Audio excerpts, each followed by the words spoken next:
नमस्ते, स्वागत है लेक्चर नंबर 6 डेफिनेट इंटीग्रेशन। इसमें क्या पढ़ने वाला है कि पीरियोडिक फंक्शन होता है तो उसका डेफिनेट इंटीग्रेशन कैसे करते हैं। ठीक है, कुछ प्रॉपर्टी है यार, देखो जीरो से लेके एन टी होता है। एन क्या है? कोई भी इंटीजर है तो जीरो से लेके टी में एन मल्टीप्लाई हो जाता है। कहने का मतलब क्या, मैं सिंपल बता देता हूँ कि मान लो कोई ऐसा फिगर है, ठीक, और बोल रहा है कि वन वन पे, ठीक, मतलब 1 2 3, तो तुमको बोलेगा बताओ जीरो से लेके 4 एफ एक्स डी एक्स निकालो, तो तुम कहोगे अरे यार जीरो से लेके जो 1 है वही तो 4 गुना है, तो इसका पीरियड क्या है, 1 साथ में है 4 के साथ, तो इस 4 को बाहर ले लेना, जीरो से लेके 1 निकालेंगे और इंटू 4 कर देंगे। क्या एकदम सिंपल है, ठीक। तो उसका प्रॉपर्टी का मतलब यही है। देख लो प्रॉपर्टी 3 भी एकदम इंपॉर्टेंट है। साइन एक्स का मान लो 2 पाई से 3 पाई में कोई एक ले लो, मान लो ये क्या है, फ्रैक्शन है, ठीक। बोलेगा 3 से लेके 4 में निकालो, तो ध्यान से देखो 3 से लेके 4 में मतलब क्या, किसी एक ही की भी तो बात कर रहा है, मतलब कर क्या रहा है, 3 माइनस 2 और एक की बात कर रहा है, ठीक। मान लो बोलेगा 2 से लेके 4 में निकालो, तो पहले क्या करेंगे, 4 माइनस 2 कर देंगे, 2 बार आ रहा है और एक का एरिया निकाल लेंगे, काम खत्म हो जाएगा, ठीक है, पीरियोडिक में। तो काम क्या करना है कि इन चारों प्रॉपर्टी को रट लेना। रटने का मतलब क्या कि देखो प्रॉपर्टी 5, प्रॉपर्टी 2 को देखना ध्यान से, प्रॉपर्टी 2 नहीं, प्रॉपर्टी 4 देखो। इसमें क्या है, प्रॉपर्टी 4 5 सब कुछ सेम ही है। क्या है, a इक्वल टू जीरो है, a इक्वल टू जीरो है, बस एंटी a प्लस एंटी, ठीक। क्वेश्चन नंबर 3, प्रॉपर्टी 3 1 2, तो मैं क्या करता हूं कि प्रॉपर्टी नंबर 4 को हटाता हूं, ठीक है, उसी 4 से डिराइव कर लेंगे। ये 5 प्रॉपर्टी का तो सारा क्वेश्चन आज हम लोग का बन जाने वाला है, ये भी याद हो जाएगा,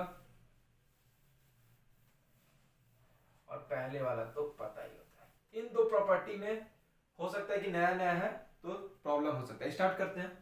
जैसे पहला देखो 1 माइनस कॉस 2x है, इसको क्या लिख सकते हैं, cos 2x को क्या लिख सकते हैं, 2 cos स्क्वायर x माइनस 1, लेकिन यहां से तो 1 प्लस कॉस 2x मिलेगा ना, अपने को क्या चाहिए, 1 माइनस 2 साइन स्क्वायर थीटा भी लिख सकते हैं। ध्यान से देखो यहां से क्या मिलेगा, 1 minus cos 2x equal to 2 sine square x, उसके अंदर ये वाला लगाएंगे क्योंकि यहीं से अपने को 1 माइनस कॉस 2x मिल रहा है, तो वहां पे क्या हो जाएगा, ध्यान से देखो √2 मॉड साइन x आएगा। साइन स्क्वायर x रूट के अंदर क्या होता है, मॉड साइन x। अब एक बात बताओ मुझे कि रूट साइन x का इंटरवल क्या होता है, मतलब टाइम पीरियड क्या होता है। साइन x का ग्राफ पता है, ऐसे ये निगेटिव रहता है, मॉड में क्या होता है, निगेटिव वाला भी पॉजिटिव हो जाता है। इसका टाइम पीरियड क्या है, पाई है, पाई के बाद रिपीट कर रहा है यार, ठीक है। अब पाई के बाद रिपीट कर रहा है, कहां से लेके कहां तक, 0 से लेके 400 पाई।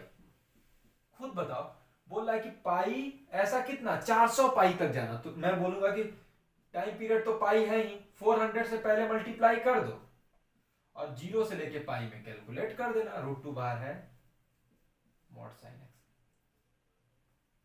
साइन एक्स एक और अच्छा काम बताओ, अब साइन एक्स का इंटीग्रेशन 0 से पाई में, इस वाले डब्बे का एरिया 2 होता है, एक का। कैसे, साइन एक्स का इंटीग्रेशन कर लो, साइन एक्स का इंटीग्रेशन कर लो 0 से पाई बाय 2 में, साइन एक्स का इंटीग्रेशन क्या होता है, माइनस कॉस एक्स, रखना है 0 से लेके पाई, तो -1 2 हो जाएगा, ठीक। तो ये याद कर लेना कि एक डब्बे का साइन और कॉस एक्स में जो ये नुपड़ा कैमल जैसे ये वाला है उसको क्या बोलते हैं, 2 आता है, ठीक। उससे काम आसान हो जाएगा। अब बताओ इसका 0 से पाई में क्या होगा, इसका एरिया 2, तो 800 into √2 is the required answer. काम आसान हो गया। क्वेश्चन नंबर 2 पे आ जाओ। क्वेश्चन नंबर 2 क्या है, x minus greater integer x, किसी नंबर में से उसका इंटीजर हटा दोगे तो क्या बचेगा, फ्रैक्शन x। अरे कोई नंबर इंटीजर प्लस फ्रैक्शन से ही तो बन के होता है यार, तो x माइनस ग्रेटर इंटीजर की जगह क्या लिख सकते हैं, डायरेक्ट फ्रैक्शन x, और n किसको बिलोंग कर रहा है, integer, greater integer x fraction x dx direct लिख सकते हैं। अब देखो फ्रैक्शन x का ग्राफ तुम लोग को पता होगा, इसका टाइम पीरियड कितना होता है, 1 के बाद रिपीट होता है, तो बोल रहा है 0 से लेके 4 तक, तो क्या करते, एक का निकालते 4 से मल्टीप्लाई कर देते, क्योंकि 4 में 4 बनता, बोलो ये लो बोलता 0 से लेके 10 तक, तो क्या करते, एक का निकालते 10 से मल्टीप्लाई, तो 0 से लेके n तक मतलब क्या, इसका टाइम पीरियड 1 यहां पे लिखा हुआ है, n 0 से लेके 1 dx। अब बताओ इसका एरिया क्या होता है, ये 1 है, ये 1 है, तो हाफ बेस इंटू हाइट आधा, तो n इंटू आधा, n/2 इज रिक्वायर्ड आंसर। एकदम सिंपल है। चलो क्वेश्चन नंबर 3 पे आ जाओ। सेम क्वेश्चन है, इसको भी आप समझ गए होंगे, इसको मैं लिख सकता हूं 0 से लेके 100 e की पावर, ध्यान देना क्योंकि ऊपर फ्रैक्शन x है, ठीक, इसका इंटरवल कितना होगा, 1 ही होगा, तो इंटू 1, 100 इंटू 1 करेंगे 100, 0 से लेके 1 e की पावर फ्रैक्शन x, ठीक है। 0 से 1 में क्या होगा, वो e की पावर x ही इसको मानेंगे, ठीक, e की पावर x का इंटीग्रेशन e की पावर x ही होता है। 0 से लेके 1 में क्या हो जाएगा, 100 e minus 1 is the required answer, ठीक है। 0 से लेके 1 e की पावर फ्रैक्शन x को क्या e की पावर x मान लेंगे, ठीक, 0 से लेके 1 में, और उसको इंटीग्रेशन e की पावर x ही होगा, इंटरवल पुट कर दें, रिक्वायर्ड आंसर। अच्छा ये हो गया। क्वेश्चन नंबर, आ जाओ अब 5th में, इसको हटाते हैं ना,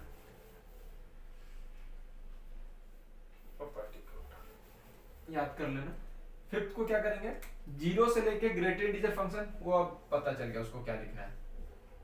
ये क्या है, फ्रैक्शन x, बोलो। अब एक बात बताओ, फिर से बोले कि ये तो कोई ना कोई इंटीजर ही ना है यार, बोलो। इंटू 1 यहाँ पे है ही, कोई ना कोई ये इंटीजर होना चाहिए, इंटीजर है, तो 0 से 1 में ही निकालते हैं और उस इंटीजर से जो भी होता है उसको क्या करते हैं, मल्टीप्लाई कर देते हैं। बोलो इसका इंटीजर क्या होता है, अभी बताया था 1/2 इज द रिक्वायर्ड आंसर। एकदम सिंपल है। क्वेश्चन नंबर 6 पे आ जाओ। क्वेश्चन नंबर 6 पे आ जाओ। क्वेश्चन नंबर 6 में क्या है, मॉड कॉस एक्स 0 से 4 पाई। तो बताओ मॉड कॉस एक्स का टाइम इंटरवल क्या होता है, पाई, मतलब 4 एक्स्ट्रा लगाओ, 4 नीचे आ जा भाई, 0 से लेके पाई मॉड कॉस एक्स, ठीक है। जो भी टाइम इंटरवल होता है तो जो भी इंटीजर उससे मल्टीप्लाई होता है नीचे आ जाता है, प्रॉपर्टी है। अच्छा थोड़ा फिगर से भी दिखा देता हूं, ये रहा, ये रहा, ये सारा चीज क्या होगा, रिपीट होगा। कहां तक बोल रहा था,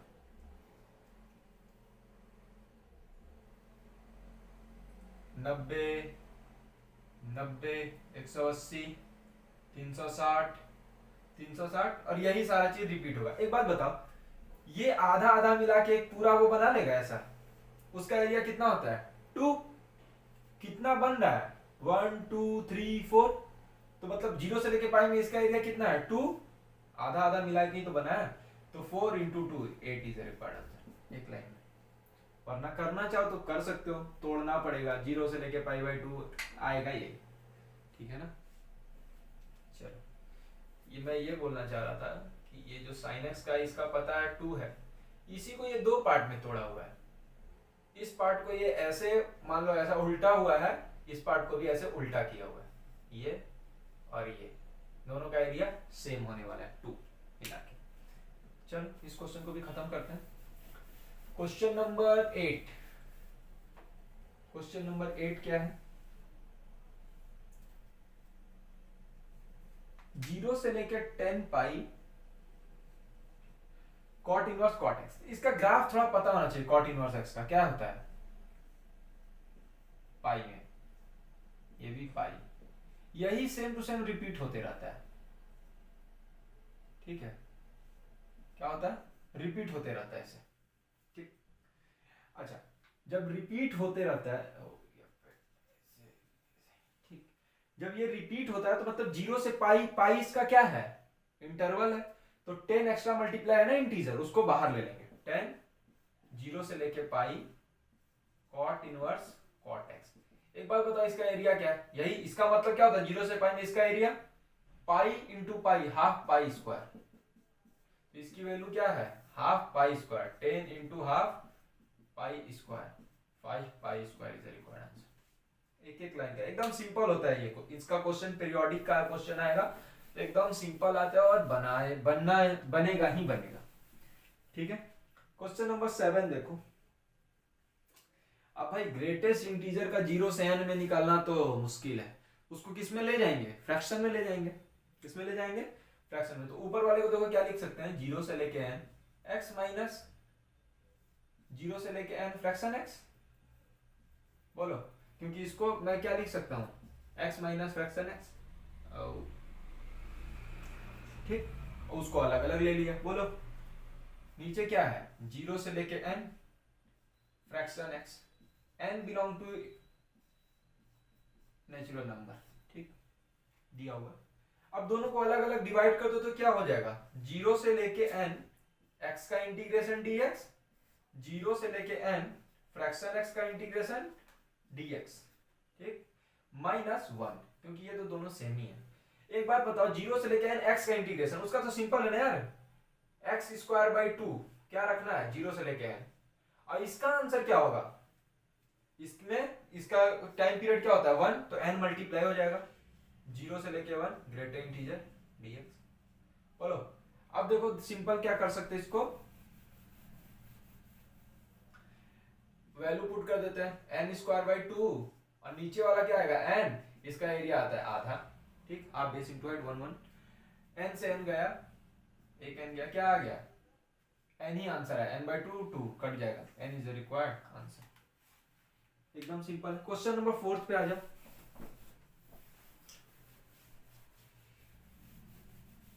क्वेश्चन नंबर 4 क्या बोल रहा है, 0 से लेके 32 पाई बाई 3 1 प्लस कॉस 2, तो उस फॉर्मूले से मैं डायरेक्ट लिख दे रहा हूं कि √2 इंटू मॉड कॉस एक्स। चल कहां से कहां तक, 0 से लेके 32 पाई बाई 3 तक। इसको बहुत अच्छे से लिख सकते हो, देखना तो क्या इसको मैं ऐसे लिख सकता हूं, 2 पाई बाई 3, बोलो वही है ना। तो देखो ध्यान से इसको कैसे लिखा जाता है, 0 मान लो ले लो, 0 से लेके 10 पाई जाओ, ये पाई है, क्या है मॉड कॉस एक्स प्लस 10 पाई से लेके 10 pi plus 2 pi by 3 mod cos x. इसका देखो यार तुरंत पता लगाओगे, कॉस एक्स का एरिया कितना होता है, कॉस एक्स का टाइम पीरियड कितना होता है 2 होता है, लेकिन मॉड कॉस एक्स का पाई होता है, तो यहां से 10 बाहर मल्टीप्लाई, और इसका मैं एरिया बताया क्या होता है 2, तो √2, ये हो गया 20।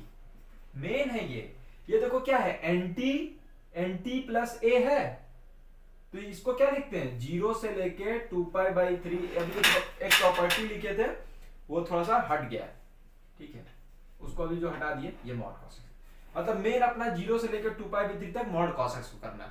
तो मॉड कहां पे टूटता है, जहां पे 0 होता है, तो ध्यान से देख लो 2 पाई बाई 3 मतलब कितना हो गया 120, ये गया 90 तक, 90 मतलब इसको अलग लिख लेते अपने को मेन किसको करना है अलग से, 0 से लेके 2 pi by 3 mod cos x, कहां पे टूटेगा 0 से लेके पाई बाई 2 में, ये तो पॉजिटिव है तो मॉड की कोई जरूरत नहीं है कॉस एक्स, लेकिन पाई बाई 2 से लेके 2 पाई बाई 3 तक क्या है निगेटिव है, तो माइनस कॉस एक्स। बोलो कॉस एक्स का इंटीग्रेशन साइन एक्स, क्या रख देना 0 से लेके pi by 2 minus sine x का इंटीग्रेशन कहां से कहां तक, पाई बाई 2 से लेके 2 पाई बाई 3 तक, ठीक है, रखते हैं। पाई बाई 2 रखे तो कितना आ गया भाई 1, 0 रखे तो 0, माइनस साइन 120 माइनस साइन 91, ठीक, कितना हो गया 2 माइनस साइन 120, साइन 120 को क्या लिख सकते हैं साइन 180 माइनस 60, तो इसको लिख सकते हैं साइन 60, साइन 60 की वैल्यू कितनी होती है √3/2 माइनस √3/2। चलो मतलब इसकी वैल्यू आ गई 2 माइनस √3/2, तो √2 से मल्टीप्लाई कर तो कितना होगा 22 √2 minus √3 is the required answer. तो ये पीरियोडिक से रिलेटेड 3-4 प्रॉपर्टियां हैं, उससे मेनली तो वो 0 से लेके एंटी एन आ जाता है, इसी पे बेस्ड होता है। इस क्वेश्चन में जैसे ये यूज हो गया एंटी, कहाँ गया ये एंटी एंटी प्लस ए, तो 0 से लेके होता है। तो इन सारी 3-4 प्रॉपर्टी है, उसको ध्यान से देख लिए तो काम आसान है। अगले में कुछ और प्रॉपर्टी लेके आएंगे, तब तक के लिए थैंक यू।